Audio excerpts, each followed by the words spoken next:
Hi, I'm Callum from Tyne Valley Motorhomes, and this is the handover of a Bailey Alliance 66-2. So as I start the walk round on the driver's side of the motorhome first point you get to is your freshwater filling point, and you can open it with the round-headed habitation key because it's a lockable cap. What you do is you put your flat end of the hose in there, fill until it overflows or until you're happy you've got enough water on board.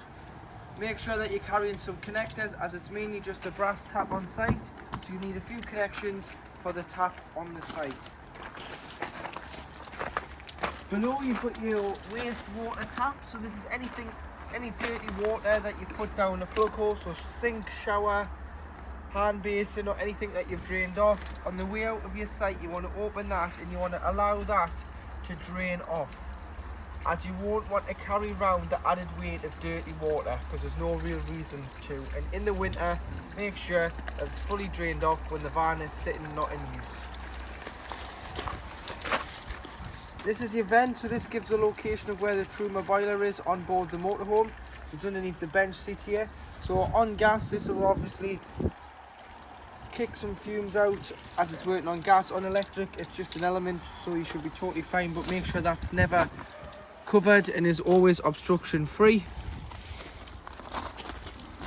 Here you've got your two Dometic fridge vents, and then you've got your gas locker here. So your gas locker opens with a Bailey key, and in here you can fit two bottles. This is our test bottle, which is a 6 kilogram propane bottle. So that's what the motorhome runs off, propane. And what you can do is you can position the bottle into the plastic grooves, strap it in,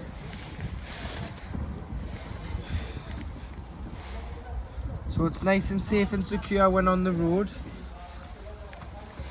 And then to connect the pigtail, it's a left hand thread, so it's opposite threads with it being gas. Left to tighten, right to loosen. Then you'll need a spanner or an adjustable wrench. Nip it up before turning the bottle on. Once you've turned the bottle on, you would then press the green button to allow the gas through the crash valve.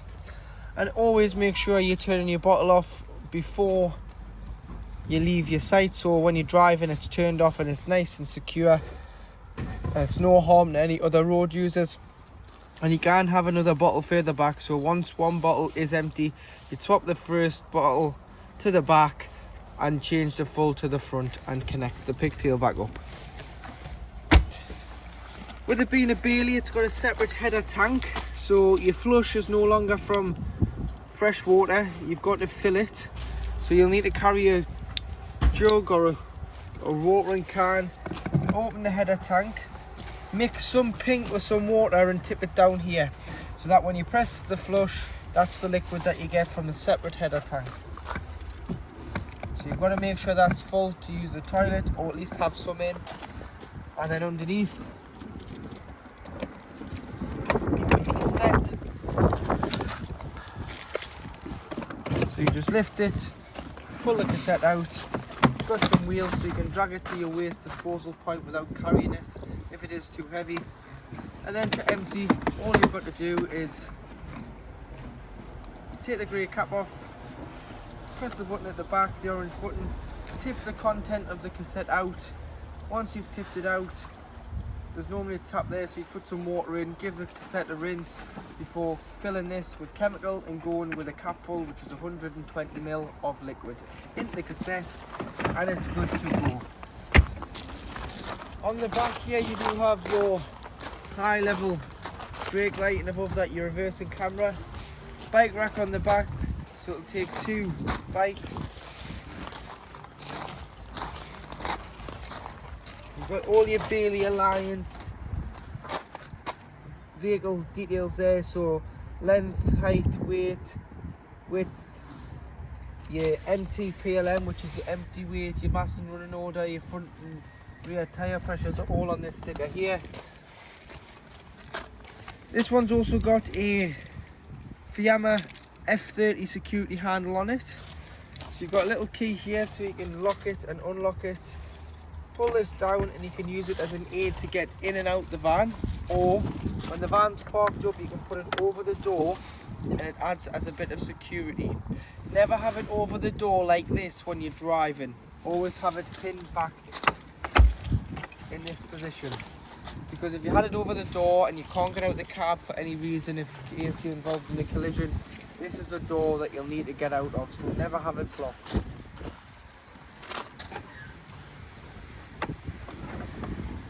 But your door does lock with this key, or should I say the Bailey key.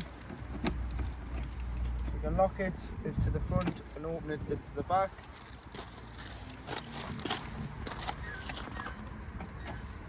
Mains connection point. So you chuck the van up first, then the sight, and do it in reverse order when unhooking so that you're never walking around with the live lead.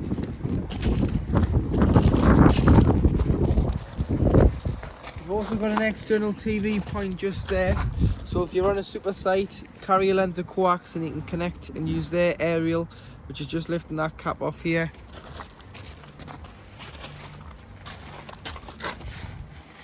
Again, using the Bailey key to open this locker. You've got some storage in there. As you can see, you've got your carpets. And once in a while, just periodically treat the rubber seal with some silicone spray to stop it from sticking. At the passenger door on the Peugeot Boxer, you've got a lockable fuel cap which opens with the main key. And then underneath, because it's a new diesel styled engine, it's got a 19 litre AdBlue tank. So when the light comes on between the fuel and the temperature gauge, which looks like an exhaust light, fill the AdBlue up.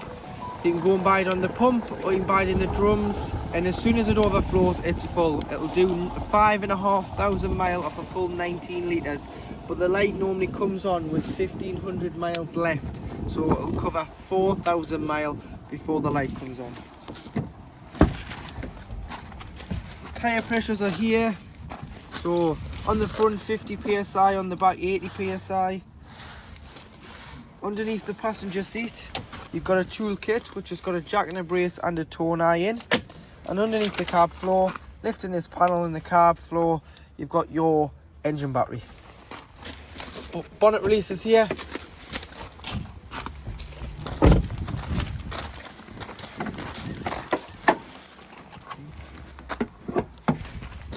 Underneath the bonnet, all your fluids are here, so you've got your brake fluid, your coolant, which you take this cover off to top up, power steering fluid, and your screen wash, oil and oil dipstick, paint cord, weight plate, earthing point if you ever need to give or receive a jump start with a jump pack or leads, put the earth on there. And then between the air filter and the back of the headlight, if you put your key in here, lift this cover up, you can put your positive on there and give or receive a jump start off the motorhome. So to operate your control panel, firstly, if you are hooked up, you'll get this little icon here, which means that you're hooked up to mains 240 volt. If you haven't got that, then you are just on 12 volt off your leisure battery. This is known as your master switch, so you can turn the motorhome on and off. 12 volt if you are not hooked up, and if you are hooked up, you'll get 240 volt. You can scroll through your water levels, so that's 100% in your fresh water tank, 0 in the waste. You can add the user guide by pressing this one here, that's the settings. The internal temperature. The battery select always wants to be the leisure, because that's the designated battery that works the caravan side of the motorhome. If that's ever vehicle, you could flatten the vehicle battery, so make sure that always says leisure. It's just for an emergencies where you can swap it over to vehicle batteries to help you out. And then you've got the leisure battery amps and the leisure battery voltage. Pump, which you need to turn on, making sure you've got enough water on board to use the taps, toilet and shower. Interior lights in the motorhome, then they all are individually switched, and then you've got your awning light, which is the light on the outside of the motorhome. To operate your Truma heating and hot water CP control panel, so you do a long hold and press to turn it off and on, and that'll make the screen go blank. And then to get into the menu, all you need to do is do a light tap, and there you have a motorhome with a thermometer flashing, which is, if you click on that, is the temperature that you want the inside of your motorhome to be. So in the summer you can have it off, or in the winter you can have it to the highest of 30 degrees. Once you're happy with the temperature selected, all you need to do is then press enter, and that's saved that to 21 degrees. Moving on, you've got your water. So if you've got no water on board, you'd have it off, because it's like boiling a kettle with no water in. You're going to burn the element out. Eco is 40 degrees of heating the 10 litre boiler. So you've got 10 litres of water in the boiler at any one time. This will heat it to 40 degrees. Should you click on hot, this will heat the 10 litres to 60 degrees.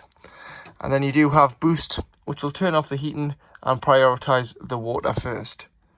So for this, we'll just say hot, because you want the heating and hot water to run together sometimes. Next source, you've got what source you're currently using. So whether you're using gas, if you're wild camping, you would use gas because there would be no other source available.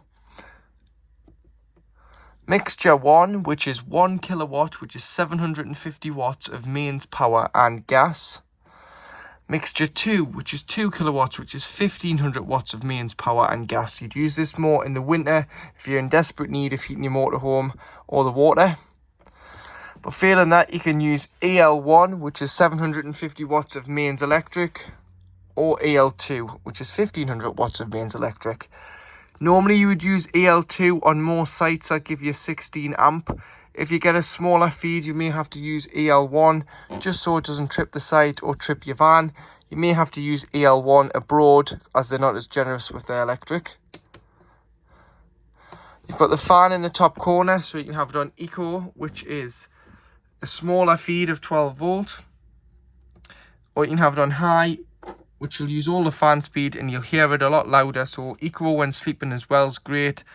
High will boost the heating around the van, as it'll use all the fan speed on high. Timer in the bottom left hand corner, so you can time it to come on and off just the once though. Change the time on the display panel, so when the clocks go back and forth you can change the time.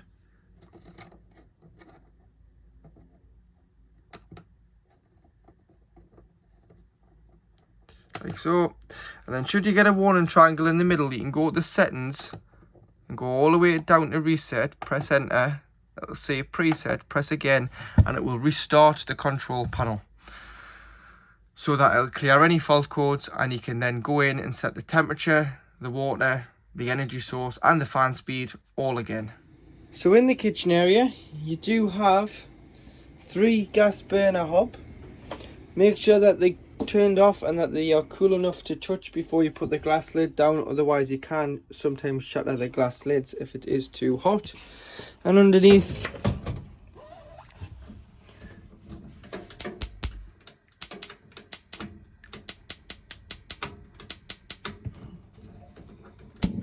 you've got your oven, and then above your oven you've got your grill. You may want to remove your grill pan and oven shelf when travelling, as it can cause a little bit of rattling when on the road. Press the buttons in and you've got a storage drawer and a compartment under here.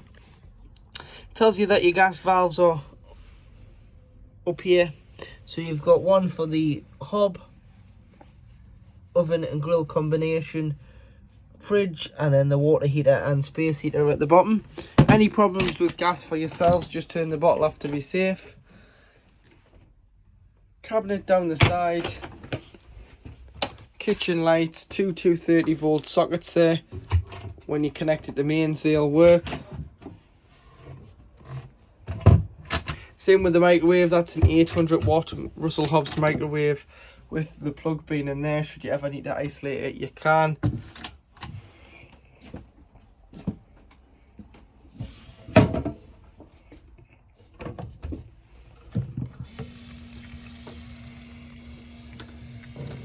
Got hot water there.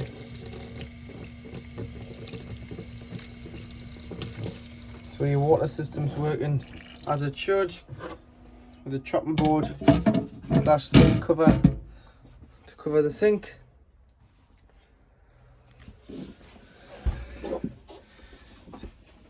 To operate your Dometic fridge with freezer compartment, it's 3-way. So you've got off at the top, mains 230 volts. So if you're on a site or you were pre-chilling it at home, you'd use mains, which will act as a household fridge on 230 volt. Then when you travel from site to site and you've already had it on, you can put it on a battery. And what the battery will do is it'll use the engine battery to power the fridge when the engine is running. A bit like a cool box, so it'll get no cooler, but it'll get no warmer. It'll just stay at the temperature that it was already at. But it's not your leisure battery, it's your engine battery. And then at the bottom, you've got gas. So you'd use gas if you're wild camping. And then this is your temperature gauge. So what you need to do to light it on gas is push the temperature gauge in along with the ignition here. And watch this orange band go into the green. Once it's in the green, you can let go, and that is your fridge lit on gas. And you'd use gas if you're wild camping. If you're on a site and you've paid your electric fee, you'd use electric as much as possible. And then when you travel, you'd use battery. And then just remember, when you're not using the van, clean the fridge out and leave the fridge door open, because it forms an airtight seal around the frame of the fridge, and it'll trap any air in there, so any smells can get worse by being trapped in the fridge. But to leave the door open, press here, slide these pins forward, and it'll leave the door loose so that air can circulate in and out of the fridge. Operate the TV. So on the side of the telly here, you do have a master button, so you can push that in and that will send 12 volt to the telly, as it is wired through the 12 volt. Then all you need to do is the red light at the bottom of the TV, point your remote to it, and that'll go blue, and your TV will come on.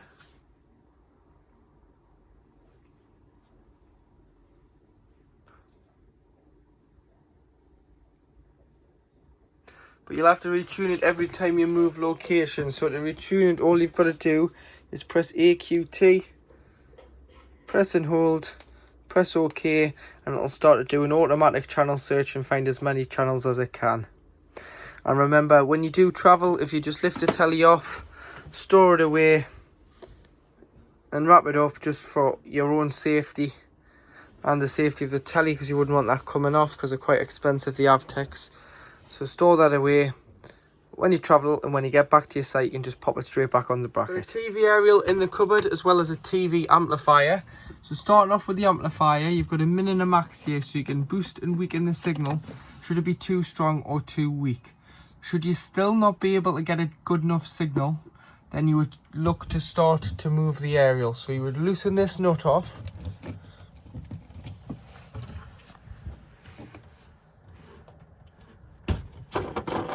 Push the stem of the aerial up, tighten the nut to hold it up there, and then use the toggle to direct the aerial, which will lie it from side to side, and it'll find the best signal it possibly can. But look where your other motorhomes and caravans are pointing to get a good enough TV signal on each site. And then before you travel, you always want to loosen it off, pull it in, and tighten the nut up so that the stem and the aerial doesn't get damaged by the wind. All your little reading lights are individually switched and are dimmable, and you can brighten them by turning the backs of the bezel of the light. So you've got one there, one here, one over the cab, one on the driver's side of the cab, and one at the back. In the hatch between the sideboard unit and the cooker, this is the location of where your leisure battery lives. So your leisure battery is a 80 amp hour banger battery. Obviously you can fit slightly bigger battery in there should you ever want to replace it in the future, but at the moment there's an 80 amp hour banger leisure battery on there, and that is your leisure battery. Underneath this hatch you've got access to the waste, should I say, water tank. So this is just your waste. Should you ever want to clean it or access it, you can just take that red cap off, but that's dirty water, not your fresh. Your fresh water is underneath here. So if you remove all your cushions off this side of the sofa,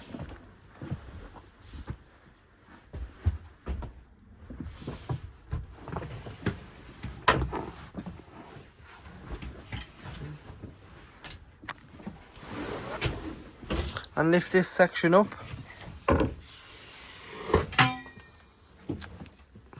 that's your freshwater tank.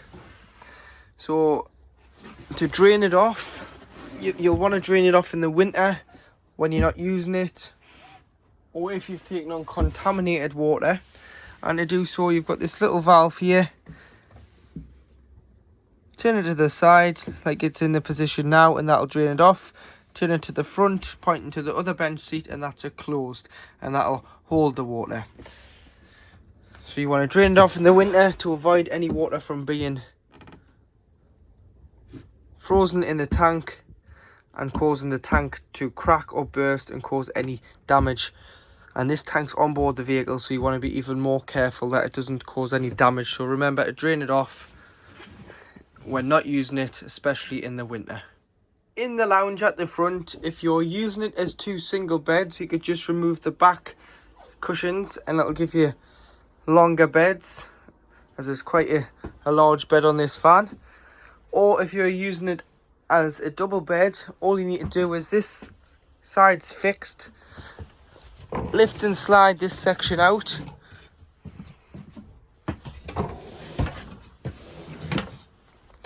pull the base cushions forward, pop the backrests into the back,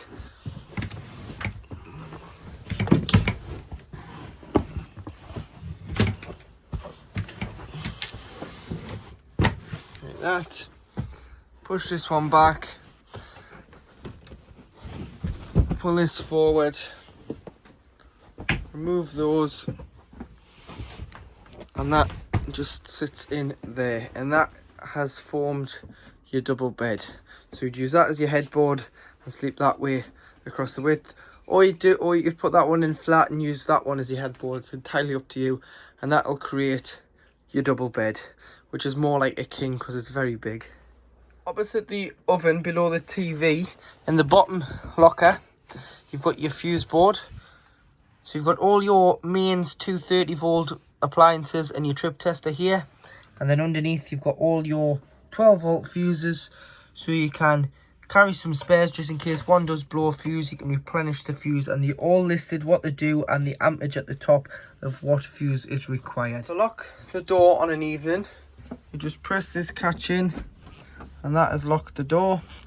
Go for the handle and it will open the door, where you've got a full-size fly screen on there, and you've got your winding handle for your awning beside your door there. At the back of the van you do have your washroom, so you've got your large wardrobe here with hanging rail, bathroom lights on a cord, towel rail, toilet roll holder, soap dish as your sink plugs, with some storage underneath. And then you do have the large shower cubicle. Remembering to put your buckle on your shower door before you start travelling. And remember, when winter rising, just unscrew your shower head from the hose and lie the hose in the shower tray. With all your mixer tabs throughout the van open. And to operate your toilet, it's very easy. Obviously this one's got a header tank, so it's drawn from whatever you've put in the header tank, whether that be water or whether that be a mixture of water and pink. Which this is, press and hold and put a small amount of pink flush into the toilet to lubricate the seal between the toilet and the blade. And then before you use it, you want to open it, so you want to slide this hatch along. Keeps the bowl nice and clean, everything goes into the cassette, Give it a good flush after use. And then bring this blade back towards you, which closes it. And then when the cassette indicates that it's full, which is on here, there's a few lights under there, indicates it's full and it's ready to empty. Next to the freshwater tank, underneath the bunk, you do have your boiler. So your boiler does two jobs. Obviously it provides the heating via the space heater and it heats the water. So it's got to have a built-in water container, which it does, which is 10 litres inside the Truma boilers. So it heats 10 litres of water at any one time, but it houses that water. So in the winter, it's very important that you drain off the 10 litres of water in the boiler so it doesn't freeze when the vehicle's sat in a storage yard or on the drive, not in use. Because when we experience colder temperatures, the water could freeze. And to do so, all you need to do is lift this valve up, leave that stood up in position during the time that you're not using the van, but open that up without the pump on. So put no power on, lift that up, open the fresh, open the waste outside, open all the taps within the motorhome and drain it off. That'll stop any water from sitting in any pipes, freezing, causing any damage, because frost damage isn't covered under warranty.